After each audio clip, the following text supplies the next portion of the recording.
जय हिंद साथियों, आप लोग कैसे हैं। उम्मीद करता हूं कि आप लोग बहुत ही बढ़िया होंगे। ठीक है, तो आज की इस वीडियो में हम लोग क्लास 12th का क्या है, क्लास 12th का हम लोग साइकोलॉजी यानी मनोविज्ञान के चैप्टर नंबर 5 जिसका नाम है चिकित्सा उपागम, इसका आज हम लोग टॉप 40 ऑब्जेक्टिव को कंप्लीट याद करवाने वाले हैं। टॉप 40 VVI कंप्लीट ऑब्जेक्टिव को याद करवा देंगे आपको। अगर इस वीडियो को शुरू से अंत तक देख लेते हैं तो आप लोग एग्जाम में 100% बना कर आएंगे इस चैप्टर से, अगर ऑब्जेक्टिव पूछेगा तो। ठीक है, और 100% यहाँ से ऑब्जेक्टिव पूछा जाता है क्योंकि चिकित्सा उपागम है।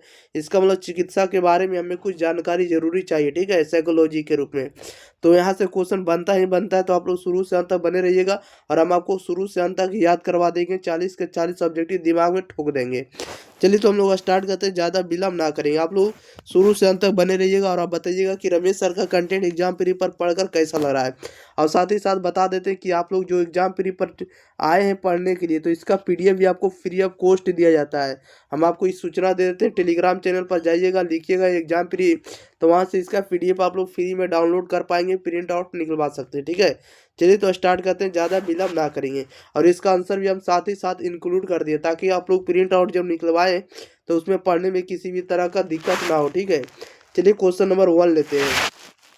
क्वेश्चन नंबर 1 में कह रहा है चिकित्सा का क्या अर्थ है। तो चिकित्सा का अर्थ क्या होता है, आप लोग इस बात को जानते हुए कि चिकित्सा का अर्थ होता है रोगी की सहायता करना। रोगी की सहायता करना ही चिकित्सा का अर्थ होता है। ठीक है ना, यानी चिकित्सा का जो अर्थ होता है रोगी को मदद करना। Right answer option number C हो जाएगा। अगला क्वेश्चन लेते हैं। क्वेश्चन नंबर देखिएगा 2 नंबर में।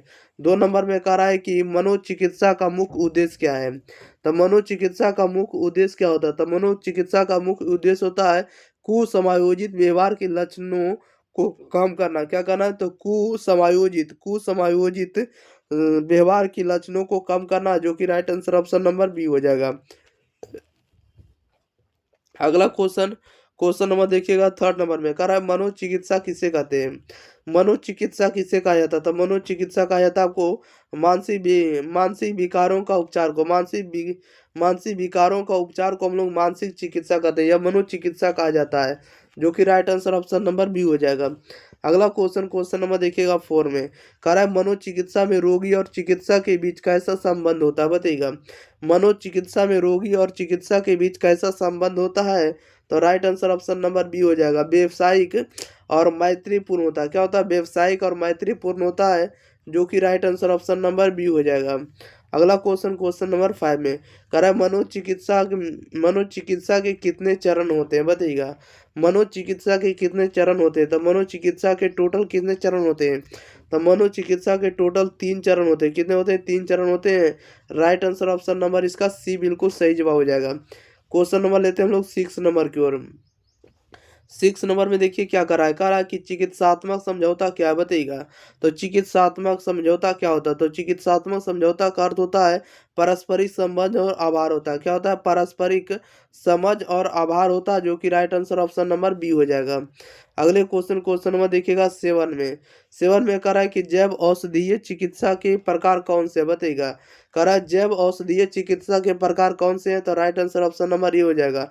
क्या हो जाएगा, तो ये हो जाएगा इंसुलिन, कोमा, औषधि चिकित्सा और मनोशल्य क्रिया होगा। क्या होगा, मनोशल्य क्रिया। कह रहा है कि जैव औषधीय चिकित्सा के प्रकार कौन कौन से हैं। तो इंसुलिन, कोमा होगा, औषधि चिकित्सा होगा, मनोशल्य क्रिया होगा, ये सभी होगा। Right answer option number A हो जाएगा। क्वेश्चन नंबर 8 में कह रहा है मनोगत्यात्मक चिकित्सा का आधारभूत सिद्धांत किस पर आधारित है, बताइएगा। मनोगत्यात्मक चिकित्सा का आधारभूत सिद्धांत किस पर आधारित होता है। तो यह होता है मनोविश्लेषणात्मक सिद्धांत पर होता है। किस पर होता है, तो मनोविश्लेषणात्मक सिद्धांत पर। राइट आंसर ऑप्शन नंबर इसका बी हो जाएगा। अगला क्वेश्चन, क्वेश्चन नंबर देखिएगा 9 में कह रहा है कि मुक्त साहचर्य क्या, बताइएगा। मुक्त साहचर्य क्या होता है। तो मुक्त साहचर्य का अर्थ होता है रोगी द्वारा अपने विचारों को स्वतंत्रता से प्रकट करना। क्या करना है, रोगी द्वारा अपने विचारों को स्वतंत्रता से प्रकट करना ही मुक्त साहचर्य कहलाता है, जो कि right answer option number B हो जाएगा। क्वेश्चन नंबर देखिएगा 10 में कह रहा है कि बायो फीडबैक क्या है, बताइएगा।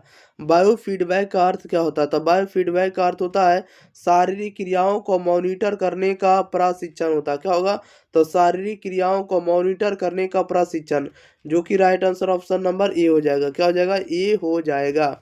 अगला क्वेश्चन नंबर देखिएगा 11।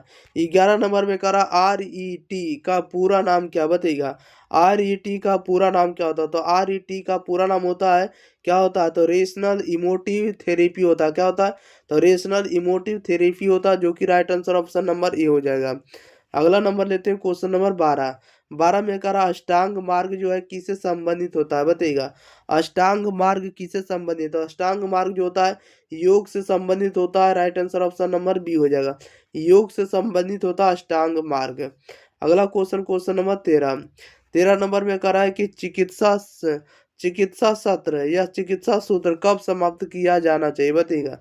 करा है कि चिकित्सा शस्त्र जो है कब समाप्त किया जाना चाहिए, तो यह समाप्त किया जाना चाहिए जब रोगी पुनर्समायोजन के योग्य हो। क्या हो, जब रोगी जो है पुनर्समायोजन के योग्य हो तब चिकित्सा सत्र को समाप्त कर दिया जाना चाहिए। राइट आंसर ऑप्शन नंबर इसका बी हो जाएगा।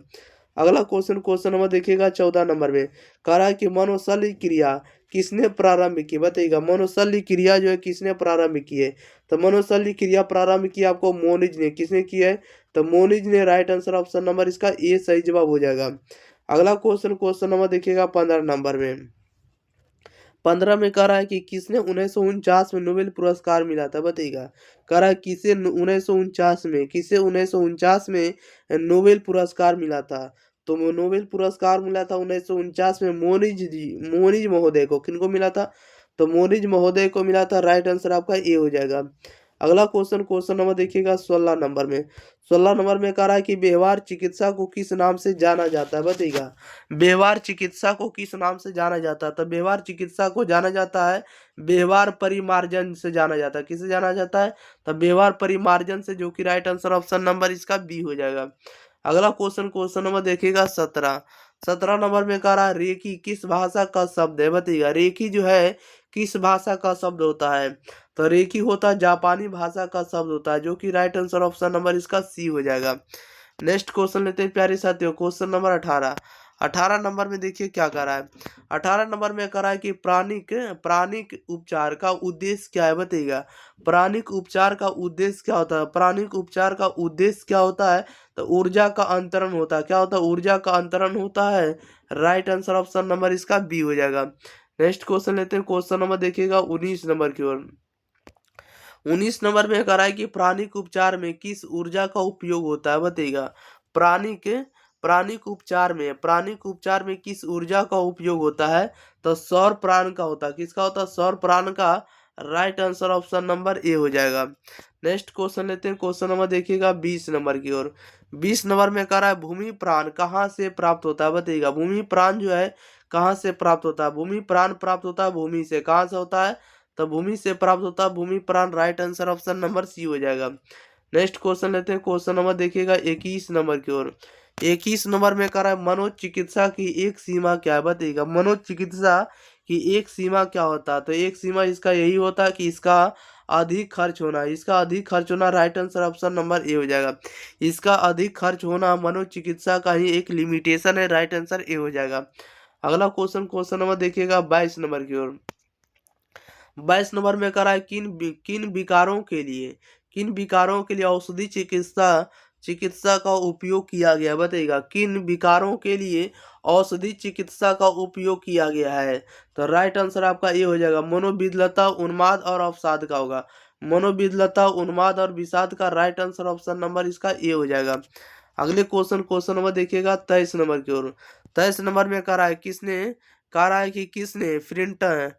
फ्री फ्रंटल लेबोटोमी का प्रस्ताव दिया था बताइएगा। इसका राइट आंसर बताइएगा क्या हो जाएगा। कह रहा है किसने फ्री फ्रंटल लेबोटोमी का प्रस्ताव दिया था, तो मोनिज ने दिया था। किसने दिया था, मोनिज महोदय ने। राइट आंसर ए हो जाएगा। क्वेश्चन नंबर देखिएगा 24। 24 में कह रहा है योग किस विचारधारा से संबंधित है बताइएगा। योग जो है किस विचारधारा से संबंधित होता है, तो योग जो होता है भारतीय विचारधारा से संबंधित है, जो कि right answer option number B हो जाएगा। अगला क्वेश्चन लेते हैं प्यारे साथियों, क्वेश्चन नंबर देखिएगा 25 नंबर की ओर। 25 में कह रहा है योग का मुख्य उद्देश्य क्या है बताइएगा। योग का मुख्य उद्देश्य क्या होता है, तो योग का मुख्य उद्देश्य होता है मानसिक वृत्तियों को नियंत्रित करना, मानसिक वृत्तियों को क्या करना, कंट्रोल करना, यही आपको योग का मुख्य उद्देश्य है। राइट आंसर आपका ए हो जाएगा। अगला क्वेश्चन नंबर देखिएगा 26 नंबर की ओर। 26 नंबर में कह रहा है योग का क्या अर्थ है, बताइएगा योग का क्या अर्थ होता है। तो योग का अर्थ होता है मानसिक और शारीरिक वृत्तियों को नियंत्रित करना, मानसिक और शारीरिक वृत्तियों को नियंत्रित करना, कंट्रोल करना, योग का क्या होता है, तो अर्थ होता है। राइट आंसर आपका सी हो जाएगा। अगला क्वेश्चन नंबर 27। 27 में कह रहा है कि बायो फीडबैक में कितनी अवस्थाएं होती है, बताइएगा बायो फीडबैक में कितनी अवस्थाएं होती है। बायो फीडबैक में कितनी अवस्थाएं होती है, तो 3 अवस्थाएं होती है। राइट आंसर ऑप्शन नंबर इसका बी हो जाएगा। नेक्स्ट क्वेश्चन लेते हैं, क्वेश्चन नंबर देखिएगा 28 नंबर की ओर। 28 नंबर में क्या करा है, करा है किस विधि का उपयोग औषधि चिकित्सा के पूरक के रूप में किया जाता है, बताइएगा किस विधि का उपयोग औषधि चिकित्सा के पूरक के रूप में किया जाता है। तो प्राणिक उपचार का किया जाता है, किसका किया था, प्राणिक उपचार का। Right answer option number B हो जाएगा। अगले क्वेश्चन नंबर देखिएगा आप लोग 29 नंबर की ओर। 29 में कह रहा है कि सौर प्राण का स्रोत क्या है, सौर प्राण का स्रोत क्या होगा। तो सौर प्राण का स्रोत होगा सूरज की रोशनी होगा, क्या होगा, सूरज की रोशनी। राइट आंसर आपका ए हो जाएगा। अगले क्वेश्चन नंबर देखिएगा 30 नंबर में। 30 नंबर में कह रहा है योग के किस मार्ग में ध्यान शामिल है, बताइएगा योग के किस मार्ग में ध्यान शामिल है। तो राइट आंसर आपका डी हो जाएगा। योग के किस मार्ग में ध्यान शामिल है, तो ध्यान होगा। राइट आंसर ऑप्शन नंबर इसका डी बिल्कुल सही जवाब हो जाएगा। अगले नंबर लेते हैं, क्वेश्चन नंबर देखिएगा 31 नंबर की ओर। 31 नंबर में देखिए क्या कह रहा है। 31 नंबर में कह रहा है कि मानसिक विकारों के इलाज के लिए किस चिकित्सा का उपयोग होता है, बताइएगा मानसिक विकारों के इलाज के लिए किस चिकित्सा का उपयोग होता है। तो औषधि चिकित्सा का उपयोग होता है। Right answer option number B हो जाएगा। मानसिक विकारों के इलाज के लिए किस चिकित्सा का उपयोग होता है, औषधि चिकित्सा का होता है। राइट आंसर आपका बी हो जाएगा। अगला क्वेश्चन लेते हैं, क्वेश्चन नंबर देखिएगा 32 नंबर में। 32 में कह रहा है कि प्राणिक उपचार में ऊर्जा का अंतरण किसके माध्यम से होता है, बताइएगा कह रहा है प्राणिक उपचार में ऊर्जा का अंतरण जो है किसके माध्यम से होता है। तो हाथ फेरने से होगा। राइट आंसर आपका ए हो जाएगा। अगला क्वेश्चन लेते हैं, क्वेश्चन नंबर देखिएगा 33 नंबर में। 33 नंबर में कह रहा है कि प्राणिक उपचार में शरीर के किस भाग में ऊर्जा प्रवाहित की जाती है, बताइएगा प्राणिक उपचार में शरीर के किस भाग में ऊर्जा प्रवाहित की जाती है। तो ऊर्जा प्रवाहित की जाती है आपको ऊर्जा शरीर में। राइट आंसर आपका क्या हो जाएगा, तो बी हो जाएगा। अगले क्वेश्चन लेते हैं, क्वेश्चन नंबर देखिएगा 34 नंबर की ओर। 34 नंबर में कह रहा है कि सौर प्राण का प्रभाव क्या, बताइएगा सौर प्राण का प्रभाव क्या होता है। सौर प्राण का जो प्रभाव होता है क्या होता है। तो सौर प्राण का जो प्रभाव होता है शरीर को अनुप्राणित करना, क्या करना, तो शरीर को अनुप्राणित करना। राइट आंसर आपका ए हो जाएगा। अगले क्वेश्चन नंबर देखिएगा आप लोग सीधे 35 नंबर में। कह रहा है योग का अंतिम लक्ष्य क्या होता है, बताइएगा योग का अंतिम लक्ष्य क्या होता है। तो योग का अंतिम लक्ष्य होता है मानसिक वृत्तियों को नियंत्रित करना, मानसिक वृत्तियों को नियंत्रित करना योग का अंतिम लक्ष्य होता है। Right answer option number A हो जाएगा। अगले क्वेश्चन लेते हैं, क्वेश्चन नंबर देखिएगा 36 नंबर की ओर। 36 नंबर में कह रहा है मनोचिकित्सा का एक उद्देश्य क्या है, बताइएगा मनोचिकित्सा का एक उद्देश्य क्या होता है। तो मनोचिकित्सा का एक उद्देश्य होता है सकारात्मक उन्नति के लिए आंतरिक क्षमताओं को प्रकट करना, क्या करना है, सकारात्मक उन्नति के लिए आंतरिक क्षमताओं को प्रकट करना ही मनोविकृति का एक उद्देश्य होता है। अगला क्वेश्चन नंबर देखिएगा 37 नंबर में। कह रहा है कि प्राणिक उपचार में किस प्रकार की ऊर्जा का उपयोग होता है, बताइएगा प्राणिक उपचार में किस प्रकार की ऊर्जा का उपयोग होता है। तो सूक्ष्म ऊर्जा का उपयोग होता है। Right answer option number A हो जाएगा। प्राणिक उपचार में किस प्रकार की ऊर्जा का उपयोग होता है, तो सूक्ष्म ऊर्जा का उपयोग किया जाता है। अगला क्वेश्चन नंबर देखिएगा 38 में। कह रहा है कि मनोगत्यात्मक चिकित्सा किस पर आधारित है, बताइएगा मनोगत्यात्मक चिकित्सा जो है किस पर आधारित होता है। तो फ्राइड के सिद्धांत पर आधारित होता है। तो फ्राइड के सिद्धांत पर जो आधारित है मनोगत्यात्मक चिकित्सा आधारित है।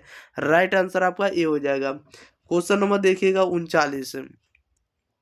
रहा है कि बायो फीडबैक किसके लिए उपयोग किया जाता है, बताइएगा। बायो फीडबैक जो है किसके लिए उपयोग किया जाता है, तो बायो फीडबैक उपयोग किया जाता है शरीर की क्रियाओं को मॉनिटर करने के लिए। शरीर की क्रियाओं को मॉनिटर करने के लिए बायो फीडबैक का उपयोग किया जाता है। Right answer option number A हो जाएगा। अगला question, question number 40, last question है। कह रहा है कि प्राणिक उपचार में किसका अंतरण होता है, बताइएगा। प्राणिक उपचार में किसका अंतरण होता है, तो सूक्ष्म ऊर्जा का अंतरण होता है। राइट आंसर आपका ए हो जाएगा। प्राणिक उपचार में किसका अंतरण होता है, तो सूक्ष्म ऊर्जा का होता है। राइट आंसर आपका ए हो जाएगा। चलिए प्यारे साथियों, आप लोग शुरू से अंत तक बने रहे, इसके लिए हम आपको धन्यवाद करते हैं। और साथ ही साथ आप लोग इस वीडियो को आप लोग जरूर शेयर कर दिएगा। एग्जाम प्री टेलीग्राम चैनल के साथ नहीं जुड़े हैं तो जरूर जुड़ जाइएगा, क्योंकि वहाँ पर आपको PDF फ्री में दिया जाता है, ठीक है। अब बताइएगा कि रमेश सर का जो कंटेंट है आप लोग को एग्जाम प्री पर पढ़कर कैसा लग रहा है, ये बात को आप लोग को जरूर कमेंट बॉक्स में जरूर करके बताना है। और शेयर नहीं किए तो वीडियो को शेयर करके चैनल को सब्सक्राइब कर लेंगे। Okay, thank you for watching this video, धन्यवाद।